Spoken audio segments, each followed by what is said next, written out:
Recording in progress. Good evening. Welcome to MyWebUniversity free educational videos. In this session, I'm going to introduce you to my YouTube channel, which is MyWebUniversity free educational videos, where I bring you a lot of videos on computer science related topics such as programming, operating system, database, shell programming, Python programming, C++ programming, etc. So let's just get started with today's session, which is shell programming. And then I'm going to just introduce you to the terminal session, as well as some script that show you how to write some for statement and some while loop and for loop, all those ones. While you're just going to watch these videos, please make sure that you make some comments and write the comments to just say what your needs are so I can fulfill your needs. I really appreciate that one. And then also please subscribe if you haven't subscribed, so you get to be notified as soon as I post something. And at this time, I'm going to just show you my terminal session, which I have already basically logged on in a session, and I'm on a Unix Ubuntu session. For example, here if I say cut -n os-release, you can see that is I'm running Linux Ubuntu, and I can reveal that information also here by typing uname -n for the node name, uname-s for the kernel name, uname-o for the operating system name, uname, I have to type it correctly, uname-o for operating system. Let me clear the screen again, and I'm going to do uname-help here. You will see that all the information that are pertaining to the uname are shown here.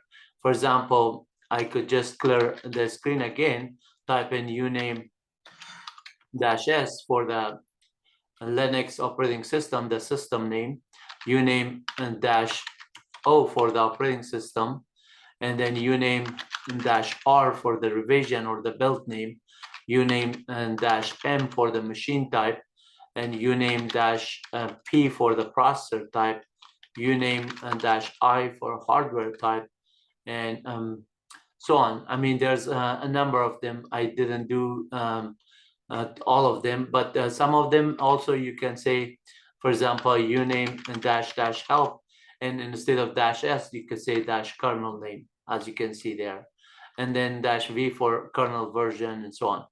So you can get all that information in one shot.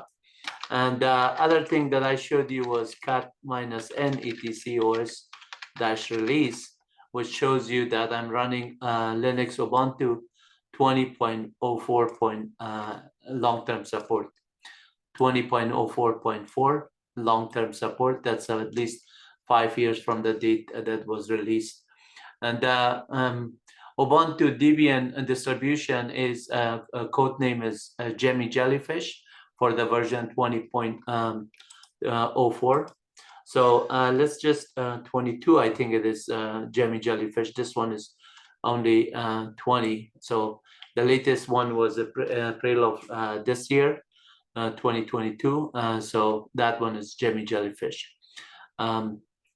So you can also get some information about the system there. So let's just clear the screen here.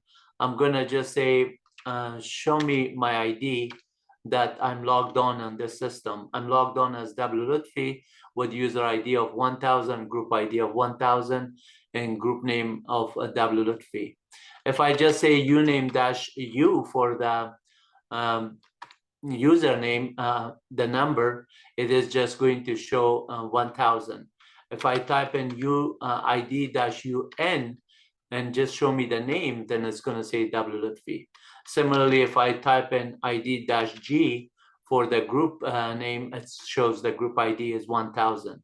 And if I do a -gn saying that show me a name, and then it's going to show that wlutfi.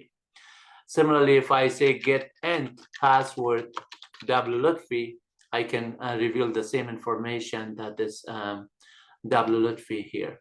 So notice that ID-U was giving you the 1000, and then ID-UN was giving you also W-Lutfi, and therefore I can also do a get end password, and instead of typing my W-Lutfi, I just say reveal that information from the subshell command, which is saying that substitute this command that I'm typing -UN here to as an argument to get end password, and that would just do the same thing here.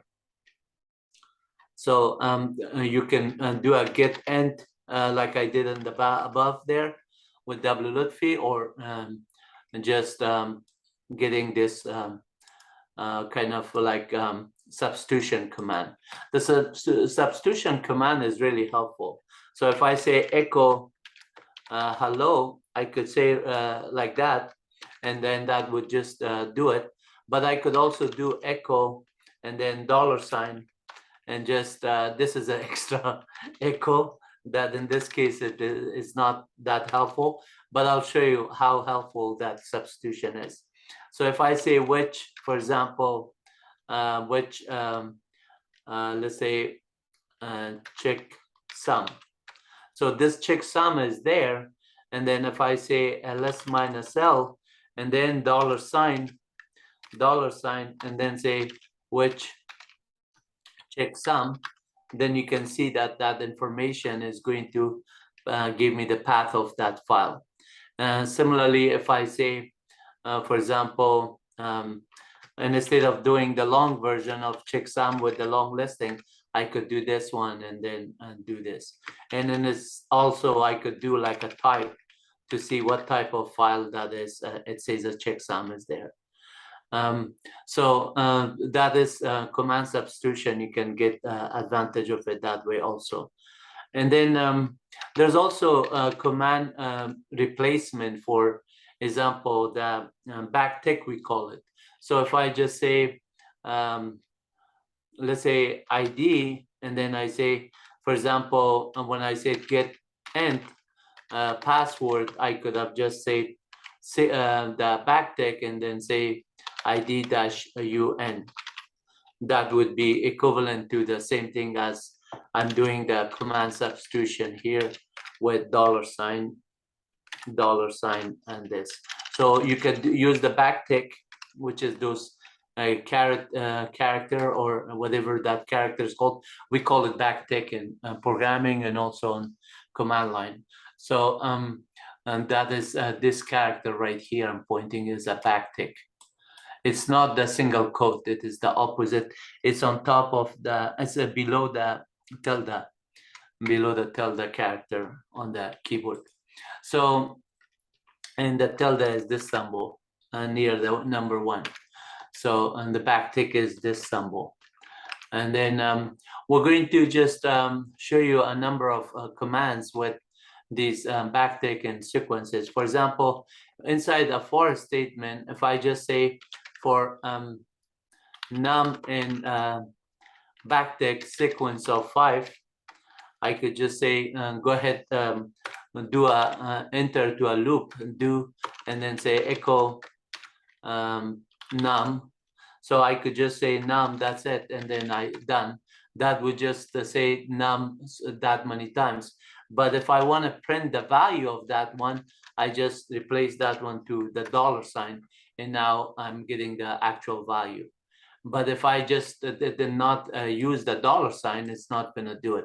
So similarly for n is in, I could do $, here, and then say the backtick sequence of 5 again.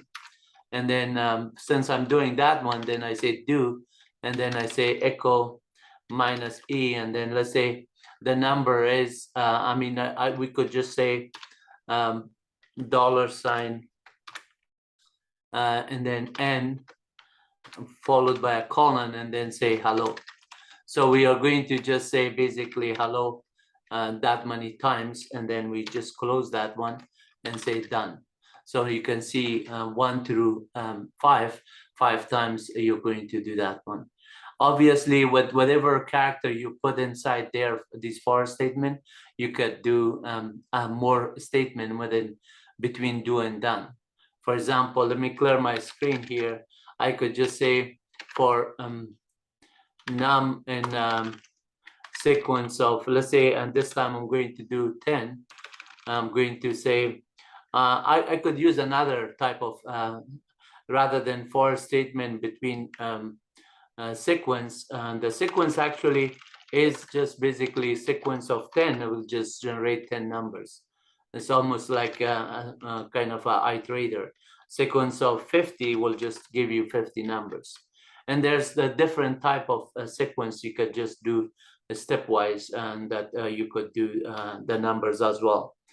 So I could show you the example here.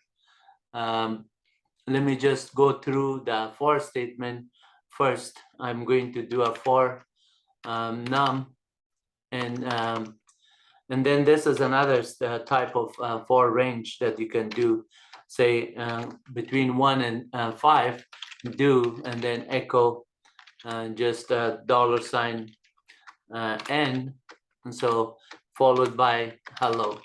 Similarly, that we are writing that one, and then a new line character, and then and just done.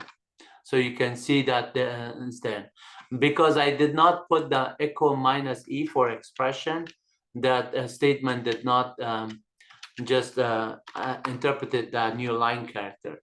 Now I did the minus e here is doing that one.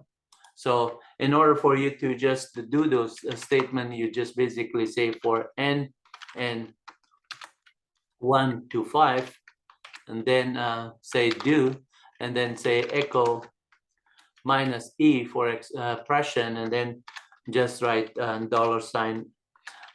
You can also $n here, but put it in between braces. It's more if there's spaces or some kind of characters and interpolation, then it is going to be understood fine.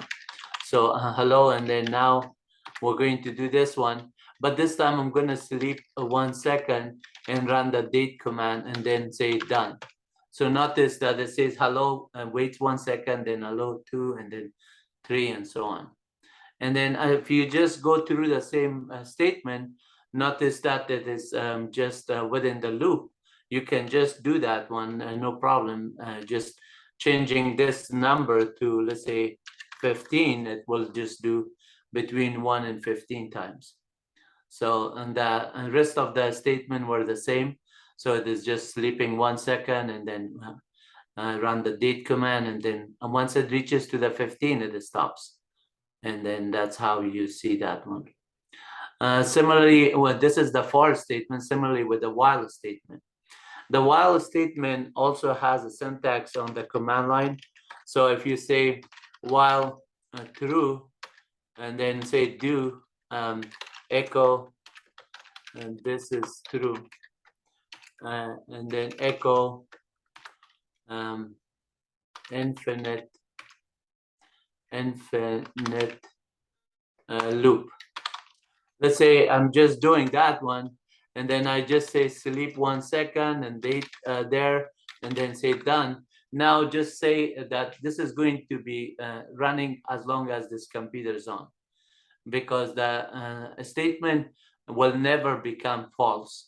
The while statement has to just execute a set of instruction when the statement is true, and it has to stop at some point and says, now I have to terminate the loop, otherwise it's going to be infinite loop. So in this case, because I did not have any condition, this program is going to run forever as long as the computer is on. So, and then in order to do it, or run out of space or memory, so I'm going to do a Control-C out of it, and that's how you terminate that program.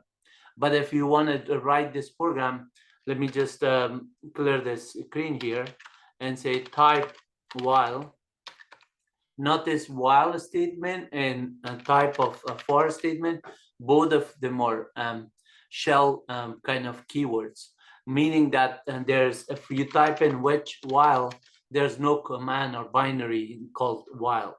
and there's no command which for there's no binary. So it's inside of your Perl, Bash interpreter.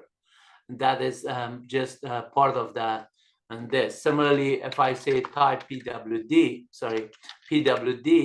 and that's also a shell built in. So if I just type in pwd, it shows here, but pwd, it has a path here that is similar to the built-in. So when you type in /bin pwd, it works that one, echo $, pwd, all of that one is pointing to the same print working directory executable. In this case, excuse me, in this case, I'm going to just show you that for statement, while statement, but notice that when you do a while loop, we just did a while loop that was always true. I could say also while and then say 1. This is also true. Do echo true. So this is always going to just print true, and then it says, for example, I don't have to sleep. I'm going to just say done, date and done. Notice that it's going to just go for indefinite. It's going to print the number of the time in nanosecond, and it is going to go indefinitely. But if I just go on this other terminal and try to find out that while statement, let me just resize this one, and that way I can capture the entire thing in one small screen. Clear the screen and then quit out of this terminal, quit out of this, clear the screen, and I say ps -ef grep -I while. That while is not there, and the only one that was there is my grep command. So if I say grep -v grep, that command is not there. That means that this program cannot programmatically killed by kill -9 or something. You have to control C out of it to do it. But if you write this as a program, then you can do so. Let me just show you as an example of a while statement. So ls while, let me just move this screen out of the way and resize this one. Ls while star. Notice that there's a statement state cat -n while underscore true .sh. So look at this one, line 1 through 9. It is basically running the environment to load the bash shell script, bash environment. And so it's going to say while true, do these statement. So, and this will never become false. It's always true. True is a 1. So, and then it's going to run this statement. But when I run this statement, opposed to inside the shell itself, if I just say while true .sh, now this is going to run indefinitely. But let's see if we can just see what the shell process is for this one. And so we can just do a ps -ef. So let's say the ps -ef grep that I did here. Notice that this time, last time it was showing nothing. This time it's going to show that bash script that I run, because this one is the code that it says run this bash shell with it. Open a shell inside the actual shell and then call it. So then I can just say here kill -9 and then give this process ID. And notice that it says killed. Okay. This time, remember the technique of using the process ID. I'm going to do similar, but I'm going to just use a little bit more system admin kind of activity or shell, because you don't want to just grab, if there's 1,000 process ID or 10 IDs, you don't want to just grab it, cut and paste and kill -9 on it. You want to just catch all of them and do it. So assuming that there's money here, if I just run the same script here and then let it go, then come back on this session and I say, okay, show me this process ID notice that this time it's going to show a different process ID that is there. But in order for me to kill it at the same time, I could do something like this. That is the command that is going to print it. I say kill -9, and then I'm going to do $, use the sub shell because I already know that it's going to give me.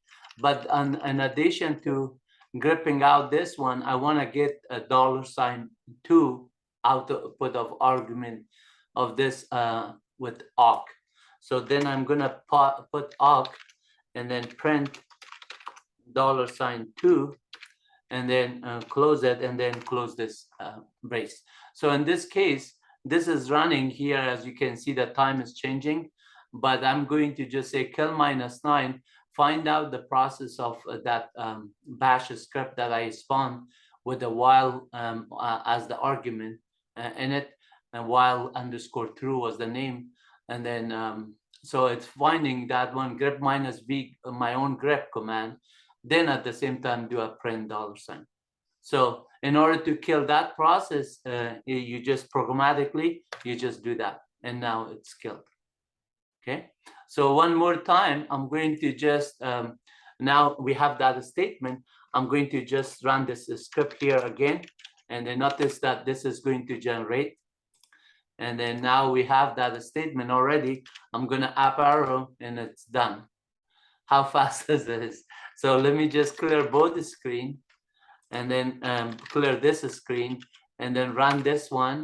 And then while that one is running, I'm going to just up arrow here and go to my statement and then kill it. See that? It's really easy to just programmatically find it and just kill that process there. There's also like a while, pkill command that you can use to just identify the string based on the pkill command. I have shown you on other videos, but I could show you on another video when it comes time to do so.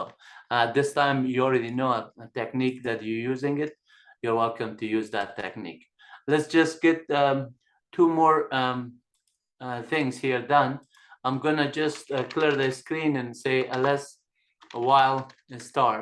So as you noticed, I have a couple of programs, shell script that I already wrote.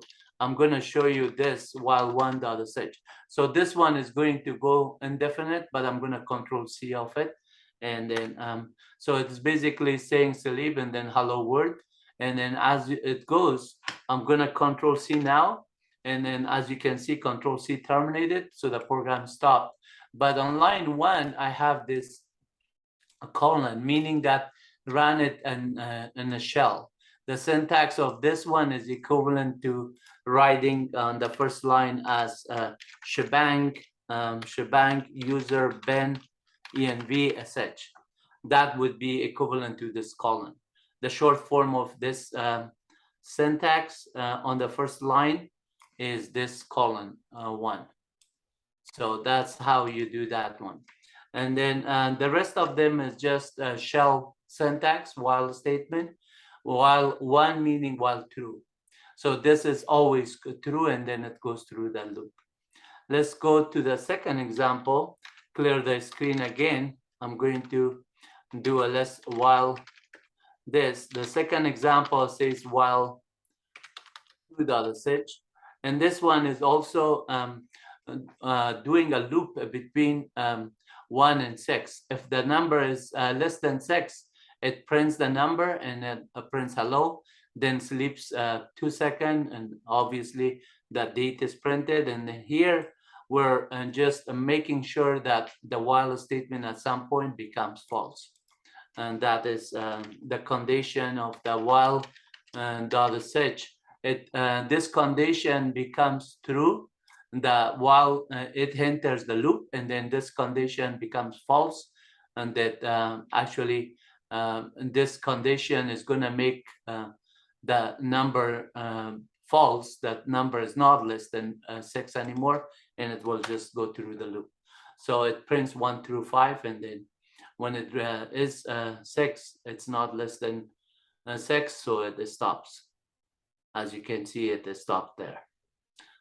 That's the second while loop. So I'm going to clear screen and show you the while tree.sh next.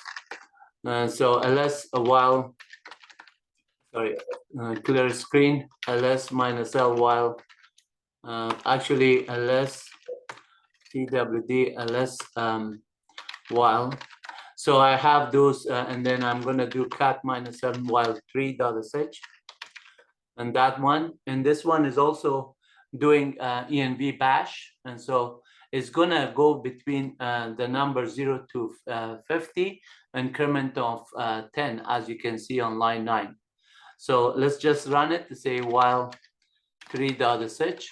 You can see it is printing hello world, and then it prints the number in front of it, and then when it's finally 10, it also prints on line 11 the incremental. So when we are looking at the $n, you can see it is 15 at this time, because it is not the scope of this program. But if I run this program, that while tree.sh is still n is 50 inside that loop. So every time you enter it, then n would be 50. Here, n was already preset. That's outside of that scope of that n. So if I say n is equal to, and then just go ahead, run this one, the script is start with 0, and then says the final value is 50, then echo $n is still going to show 2. So unset n. Now, if I do an echo, it is not set, and then I run my script, say while tree.sh, this is going to show n is equal 50. The scope of the n is defined within that script. Now it is not set. It is just a value. So the inside this shell that you're using, you could set a variable, say x is equal 5, and then echo $x. It will be set here. And then you can do the same thing with the while statement or other statement. Like with the example that we did here, let's do the while statement with x is equal 5. You say while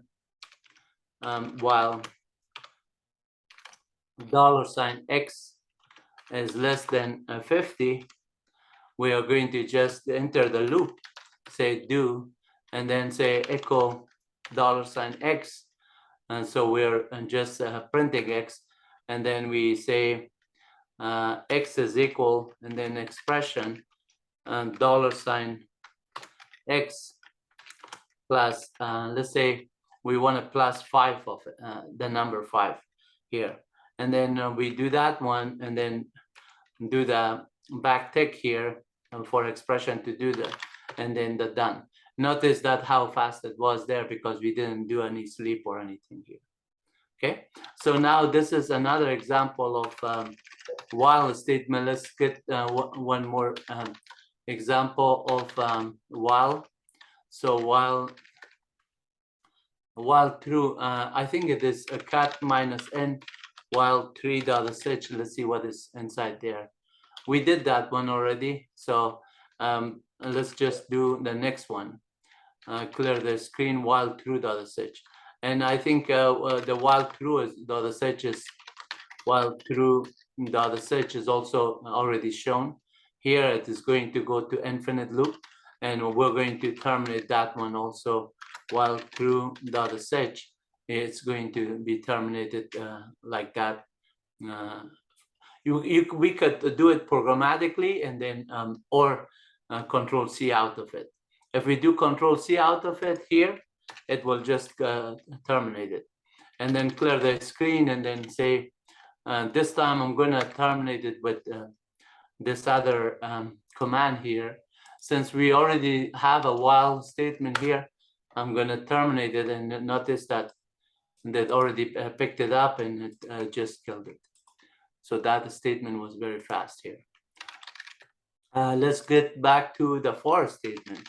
So I have a few for statement here, and then the first one, cat minus n for one.bash. And as you can see that this one is for one.bash, it is basically prints a for statement between 1 and 10, just writing the numbers, and then eventually it will just stop at 10. Similarly, clear the screen, ls for star, and then cat minus n for 2.sh. This one is going using the sequence, in opposed to the other one, which was cat for 1.bash. Notice this one is using the sequence between 10, but is using the substitution command, $, and then you substitute this one. This is using the for statement within the backtick. So the backtick is just looking at that sequence. So sequence, as I showed you earlier, this one just prints the number 1 through 10.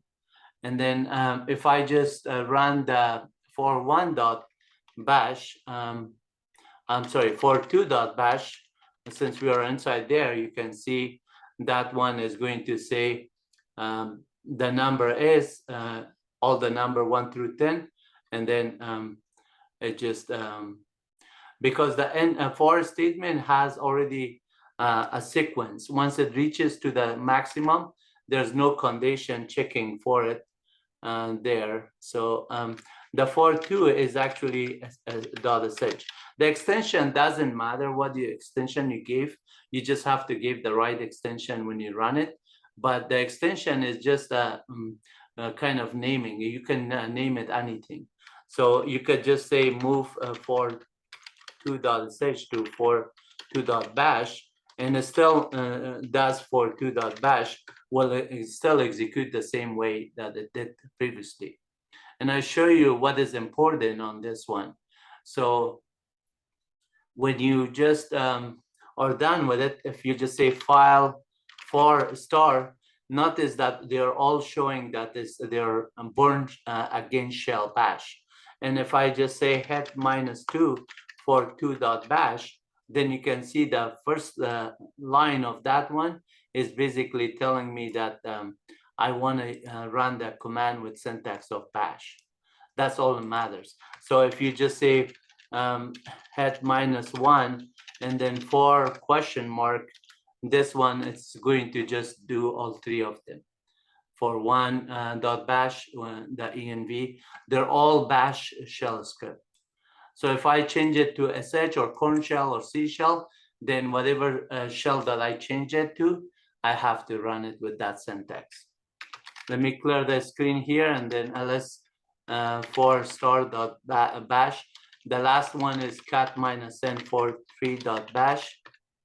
And then this one is going to run for 3.bash. I'm going to run it, and it's going to say hello world between the number 1 through 5, and then it stops. And then notice that sleep, and this one is 2 seconds. So you can see 48, 50, every 2 seconds it just sleeps there, and then it prints the date, and this is the date command here. And then the hello world is going to be printed. I hope you enjoyed this session. Please make sure you make some comments and like our videos. That's the way you just return the favor, and I'm going to just make sure that I'll meet your needs, whatever you needed in this programming environment, a database, Unix operating system, Linux, Windows, Python, C, C++. Please ask for it, and I'll make a video for you based on that one, so you can do great at your school, at your job, and everything else that you want. Take care. God bless you all. Thanks. Thanks for your time.